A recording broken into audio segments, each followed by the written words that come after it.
Hello, it's Wednesday the 27th of April, and this week we've got Welcome to Woodbury Challenge. We've got Survivors Rick as the star hero, along with Scout starting charged. Got one of my personal least like maps on here, which is the Breach. I'm not looking forward to that one, but some of them aren't too bad, and there's a few tips and tricks, which I'll try and show you over this intro. So first things first though, what the weekend events are. This week we've got Jackpot event, which means you've got a chance of getting either 9 silver or 9 gold crates in your after mission crate screen. So good chance of getting some nice goodies from those. But on top of that, we've also got the return of Golden Arsenal, which means that when you do get a gold crate, you've got a much higher chance of getting legendary gear, so weapons or armour in that. So if you've been hunting for that ensnare weapon or that primed armour, this might be a good week to try and get it. So good luck with those, and let me know how you get on.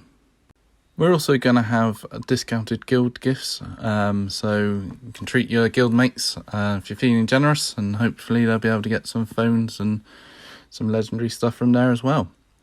So with those events out the way, let's move on to the maps, and the first one we've got is Death Trap. In this map you've got to get to the door, open it for 2 turns and get on the line. So at the start of the map you've got a couple of walkers you can sometimes see, but the majority is hidden around the corner like this. What you want to be able to do is either stun them all and then get on the door, so using bruisers, or you can keep the threat down and kill everything, or you can take an assault if you can get them charged and stun everything around the corner, but it's usually a stun and run sort of map. Next map we've got is my most hated map, which is the Breach.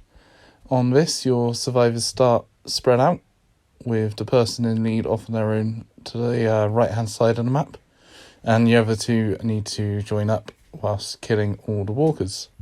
Once you've killed all the walkers, the door will open like this, and 2 walkers will come out, and 2 walkers will come out every turn until that door or truck is shut. Once the door is shut, you'll get another auto spawn of a tank from the right and a normal walker at the top, and it'll be just kill all walkers to finish the map. Those 2 walkers spawning every turn really can get you. It's not a nice map, and honestly not sure what the best way of going about it will be with Rick in lead, because they're going to spawn next to you, so being able to interrupt isn't going to be much use. Possibly have Beta in there to herd them up. Yeah, it's not a nice map. I'm sure someone will find a clever way of doing it, but not looking forward to it myself. The next map we got is the tank. A bit of light relief on this one, not normally too difficult. Hopefully be able to get this done first time pretty much every time. What you need to do is you need to move everyone to the left as far as you can, killing or stunning anything there, possibly using Mercer's axe to interrupt anything that might get you. The next turn you want to hit all 3 trigger points, and then the 2 trigger points on the tank and the detonator all on the same turn, allowing you to finish the map. One thing to bear in mind here is you don't have to move away from the tank when it explodes. Your survivors won't get hurt. Moving on to the next map is a new home. What you need to do on this one is get to the right hand side door, open it for 2 turns and get on the line. There's quite a few starting walkers, including a riot. It's not a very nice map, especially at Nightmare. You've got 2 options. You've got to kill everything, keeping the threat down with scouts, which obviously works up to a point, or you can charge to the right as quickly as possible and build a stun wall once you're on the other side. Two things to point out here. Firstly, the circle on the right by the, I suppose, dumpster.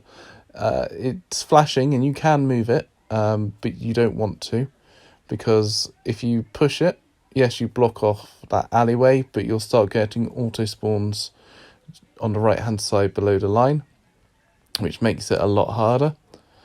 So you can leave that open, and that's usually the way people would play it. And the red circle to the left hand side is actually a hole in the fence, although it doesn't look like it. And walkers will come through there and get you, even if you think you're safe. So do watch out for that. Personally, I like to use the threat reduction way for as long as possible. Usually with Beta in lead and Huntsman Daryl, but with Cyrus Rick leading, I'll probably go for Rick, Huntsman Daryl and Beta. Just keep that threat down and take my time at the start. At later stages, don't use the team that's in this screenshot because it was awful. It's going to be a case of putting probably Princess Yumiko in there, getting charged up and getting to the right, working my way to the right as quickly as possible, or keeping everything stunned. So those are your two options probably. You can take bruises in there as well early on, but yeah, not the nicest of maps. The next map is Prison Cellar, and you start separated on this one. And you got to get everyone to the left hand side to the exit. You start with the leader in the far right room, and then in the middle room the second person, and in the end room you've got your third person. First time you move from one room to another, you trigger an auto spawn in that room. So what I'm showing here with the red box are the spaces you have. If you stand in, it counts as going through the doorway, and will trigger this box. Standing in one of these spaces will trigger the auto spawn from the left, which includes a tank and 2 normal walkers, followed by 2 normal walkers, followed by 2 normal walkers. Reason I mention those, one, because there's a lot of walkers now in that room with you, and secondly, because if you kill more than 3 of those walkers that spawn in those spawn waves, you'll start getting auto spawns on the line. So really, you don't want to kill anything that spawns there.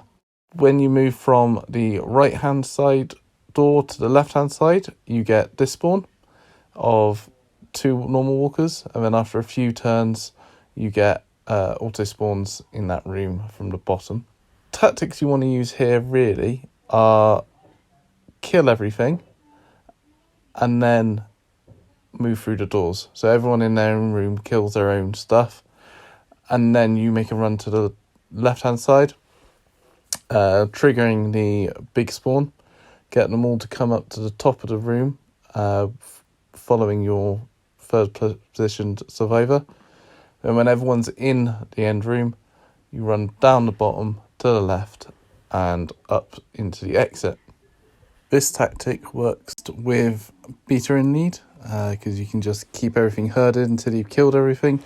With Rick, it's going to work until you can't charge, attack, kill the first one in the room with you. And after that, it's going to get really tricky. So you probably want to charge it to the left and use bruisers to hopefully stun and interrupt without killing everything. Either way, I'll show both tactics as soon as I can. The next map is Fenced Off. Again, another map where you're split at the start with the person in third position at the top of the map. So there's a couple of ways you can play this. Either having a bruiser at the top, or as I do here, Beta at the top, or Beta if you prefer, and trying to keep everything stunned until someone gets the gate open on the right hand side. Or you can try and assault, probably Princess, and try and get charged up somehow. If you can, have Yumiko in there as well to keep charged up. You should be able to create a nice little wall around you. Whoever you've got at the top of the map, you are going to want someone with some range underneath. And The other person's mainly going to be helping out to clear those original 2 walkers that start down the bottom with you, and then being on the gate. The reason you want someone with range is so you can help the person on top, either by stunning, crippling, rooting, whatever it is, or you can take a spear or a long range scout weapon, maybe the musket, to hopefully clear some of the stuff on the top side as well. There is a good little trick though that you can use. That is, if you put the person on the left hand side of the gate, then as long as you're standing to the left or on where the red X is, everything in that yellow square is going to target the gate opener. What that means is that they're always going to go up and right and just walk around in a little circle out there. So you can get to that point, maybe with a bruiser, maybe with Ezekiel or an assault, and keep everything to the left and up stunned. And then when the gates open, you can reach the exit. If there are too many walkers in there, though, they do sometimes spill out the box, and then they become close enough to get you. Something I did also forget to mention is there is a tank on the top of that section, and you can actually use priority targeting, having someone on the other side of the fence closer than the person on top to force it to walk into that end zone and keep it trapped there. Well, I think that's pretty much everything. I hope you enjoyed this video, and I've tried to add a few different effects to make it a little bit more interesting for you. Let me know what you think in the comments below, and any other suggestions you've got, please do let me know. Thanks very much for watching, and I'll see you soon. Cheers.